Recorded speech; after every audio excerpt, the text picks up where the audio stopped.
Hey everybody, so glad to have you here tonight and coming to you from my library.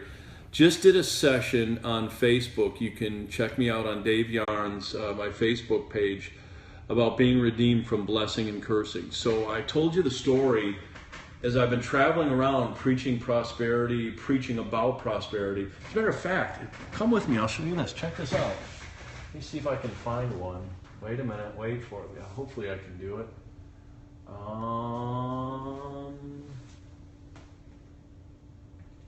I've got a section of hand-signed books, but there's one in particular that's really kind of cool. Let me see if I can find it really quick.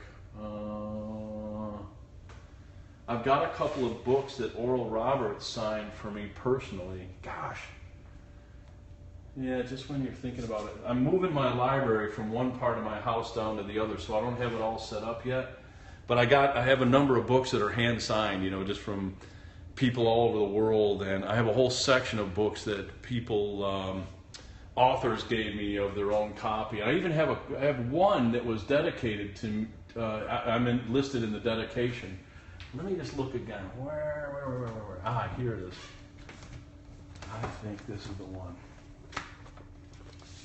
So, Oral Roberts' book, and when I was visiting Oral, he signed it for me. How cool is that? So, I really felt like when he prayed for me, and Cho prayed for me, that there was an impartation for this faith for prosperity. And, if you've heard my stuff, it's different than the name it and claim it. I'm not talking about greed or avarice, but I am talking about you walking in abundance. So as I've been doing this 20-year case study, I'm seeing that there are a lot of people that they get a hold of this message, and I can look and track their life being changed and others struggle. And I think it's come down to a couple of things. It's come down to declarations that they make over their life and the understanding of blessing and cursing. So check out the Facebook post that I just did on blessing and cursing. The other thing I want to talk to you tonight is the Wild Love Conference is coming up here at Morningstar.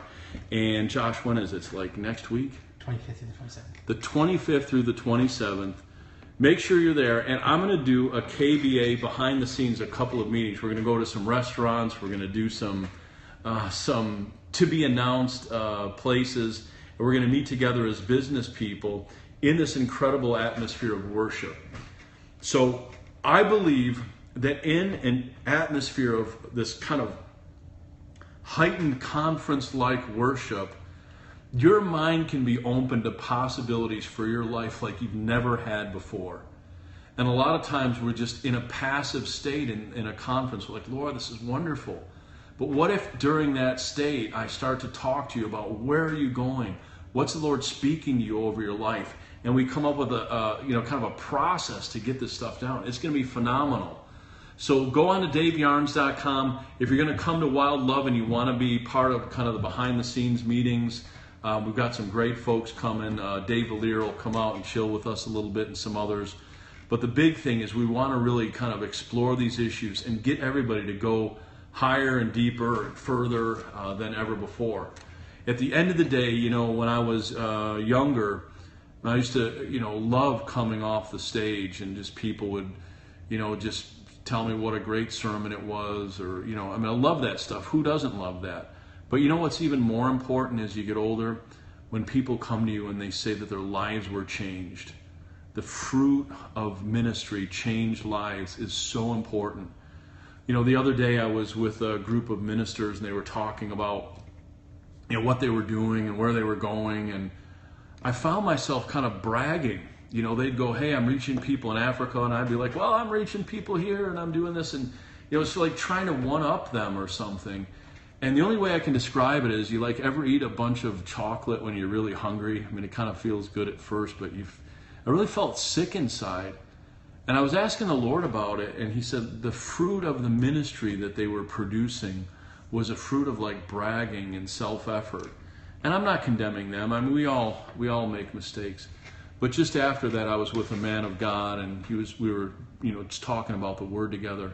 And I noticed that when I left his presence, I just wanted to dig in to just the Word. I wanted to go to the library and find out, what the Lord had to say on those topics.